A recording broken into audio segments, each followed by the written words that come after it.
Halo, kembali lagi bersama saya Raditya Utama. Kali ini saya akan membahas materi tentang gaya kepemimpinan dalam organisasi. Nah, apa sih yang pertama kali kamu pikirkan saat mendengar kata pemimpin?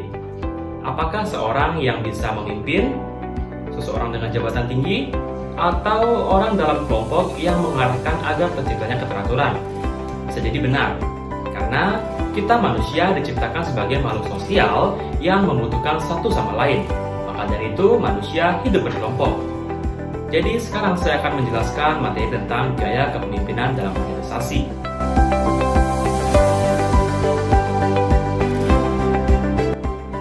Yang pertama itu kepemimpinan.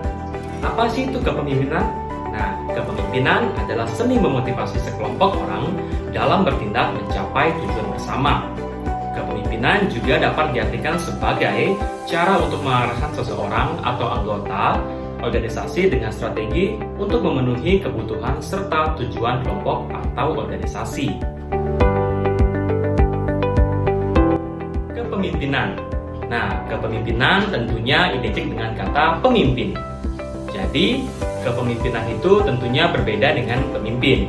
Kalau kepemimpinan itu adalah seni untuk memotivasi seseorang atau kelompok agar bertindak sesuai dengan aturan. Nah, kalau pemimpin adalah seseorang yang memiliki peranan penting atau posisi dominan dan berpengaruh dalam kelompok atau organisasinya. Seorang pemimpin juga harus cukup menarik bagi orang-orang atau anggotanya agar mereka mau mengikuti perintahnya. Pemimpin juga harus memiliki keterampilan berpikir kritis untuk mengetahui cara terbaik menggunakan sumber daya yang ada di organisasi atau perusahaan mereka. Nah, jadi dapat disimpulkan bahwa pemimpin adalah seseorang yang dapat mempengaruhi orang lain untuk mencapai suatu tujuan bersama. Nah, jadi itu adalah pengertian dari kepemimpinan dan pemimpin. Tentunya dua hal ini adalah hal yang berbeda.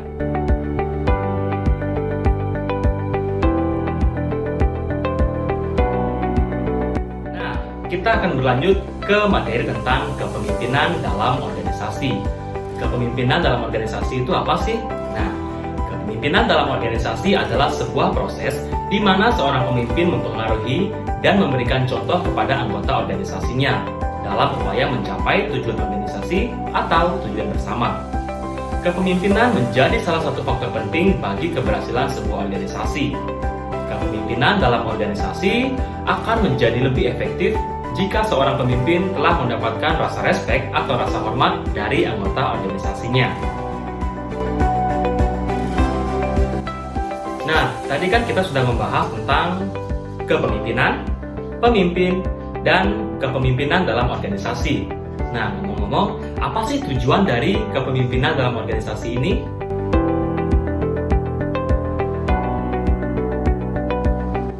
Tujuan kepemimpinan. Tujuan kepemimpinan yaitu menjadi sarana untuk mencapai sebuah tujuan. Melalui kepemimpinan, setiap individu dapat memperhatikan cara seorang pemimpin untuk mewujudkan tujuan atau keinginannya. Dengan begitu, kepemimpinan bisa digunakan sebagai tolak ukur dalam mencapai tujuan tersebut. Selain itu, kepemimpinan juga memiliki tujuan untuk memberikan motivasi kepada anggota organisasinya. Hal ini tentunya sangat diperlukan sebagai salah satu cara untuk mempertahankan dan meningkatkan semangat kerja yang ada dalam diri orang yang dipimpinnya.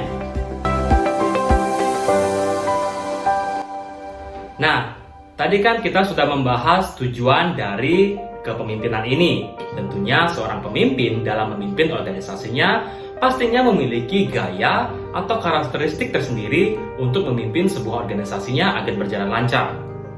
Nah, apa saja sih gaya kepemimpinan yang ada dalam organisasi ini?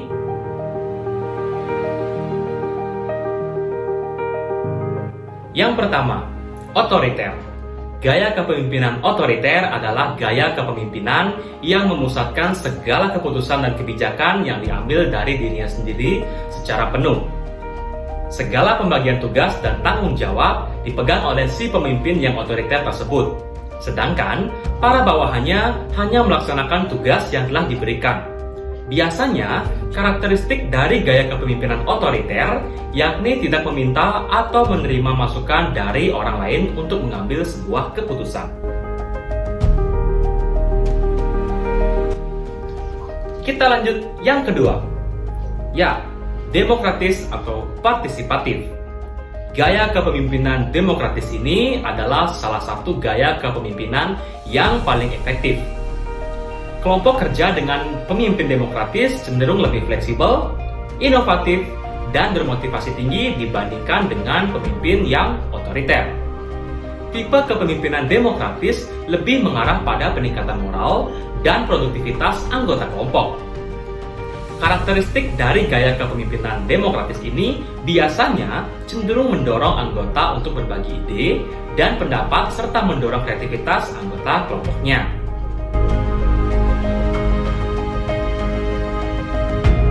Yang ketiga, laissez-faire atau lepas kendali. Tipe kepemimpinan ini merupakan kebalikan dari tipe kepemimpinan otoriter. Dari sisi perilaku pemimpin, kepemimpinan jenis ini sangat dipengaruhi oleh tipikal atau karakter pemimpin, dan biasanya tipikal ini adalah seorang yang pembelot. Seorang pemimpin dalam tipe kepemimpinan laissez-faire sebenarnya tidak memimpin dalam organisasinya, melainkan ia membebaskan para anggotanya melakukan apa yang menjadi kehendak mereka. Biasanya, pemimpin yang memiliki gaya kepemimpinan laissez-faire ini cenderung tak menggunakan aturan-aturan yang berlaku dalam organisasinya.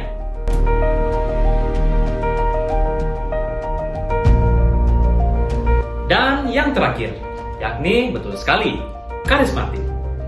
Gaya kepemimpinan karismatik adalah gaya kepemimpinan yang lebih menonjolkan karisma untuk menarik dan menginspirasi orang lain. Gaya kepemimpinan yang karismatik mampu memberikan suatu semangat dan antusiasme kepada seluruh anggota organisasi untuk dapat bergerak dan mencapai tujuan yang diinginkan oleh pemimpin. Namun, pemimpin lebih percaya pada visi dan kemampuannya sendiri daripada anggotanya. Pemimpin karismatik juga lebih banyak melakukan komunikasi atau interaksi dengan para anggotanya. Nah, tadi kan kita sudah membahas beberapa materi tentang gaya kepemimpinan dalam organisasi, mulai dari pengertian kepemimpinan, pengertian pemimpin, apa tujuan dari kepemimpinan, dan beberapa gaya yang ada dalam kepemimpinan organisasi. Nah, jadi setiap pemimpin pastinya memiliki gaya kepemimpinan yang diterapkan untuk memimpin sebuah organisasi yang dijalankan.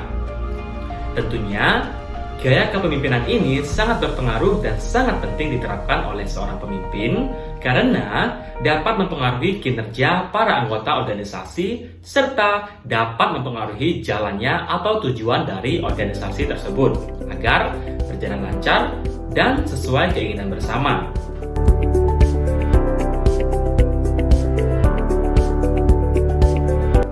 Nah, jadi berakhir sudah materi pembelajaran kita hari ini tentang gaya kepemimpinan dalam organisasi. Semoga kalian semua bisa memahami dan mengerti atau menerapkan gaya kepemimpinan ini jika kalian masuk dalam sebuah organisasi. Saya Raditya Utama, pamit undur diri.